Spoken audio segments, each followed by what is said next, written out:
உங்கள் வீட்டில் nonstick vessels ரெகுலராக யூஸ் பண்ணுறீங்களா?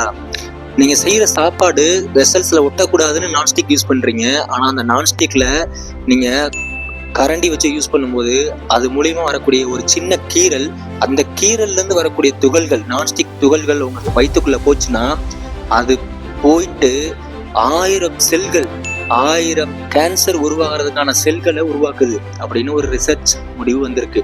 ஸோ நான்ஸ்டிக் யூசர்ஸ் எல்லாமே யோசிங்க, நம்ம நான்ஸ்டிக்கில் தான் சாப்பிட்டு ஆகணுமா அப்படின்னு. இன்றைக்கி இருக்கிற ஃபாஸ்ட் வேர்ல்டில் ரொம்ப ஃபாஸ்ட்டாக குக் பண்ணிடலான்னு சொல்லிட்டு எல்லாருமே நான்ஸ்டிக் பாத்திரத்தை வாங்க ஆரம்பிச்சிட்டோம். முன்னாடி மாதிரி பாத்திரம் கழுவுறதுக்கு சிரமம் ஆயிடுச்சு. எல்லாருக்குமே ரொம்ப டைம் ஸ்பெண்ட் பண்ணுறதுக்கு யாருக்குமே பிடிக்கல. வேலைன்னு ஓடிக்கிட்டே இருக்கும். அந்த வேலைக்கான டைமில் உங்களுடைய ஹெல்த்தையும் நீங்கள் பார்த்தே ஆகணும். இன்னைக்கு வரக்கூடிய நிறைய பிரச்சனைகள், நிறைய நோய்களுக்கு உணவு பழக்க வழக்கம் மட்டுமே ஒரு காரணம் கிடையாது. நம்ம சமைக்கிற பாத்திரமும் மிகப்பெரிய காரணம். உங்கள் வீட்டில் நான்ஸ்டிக் ரெகுலராக யூஸ் பண்ணி குக் பண்ணுறாங்களா? அது வேணான்னு சொல்லுங்கள்.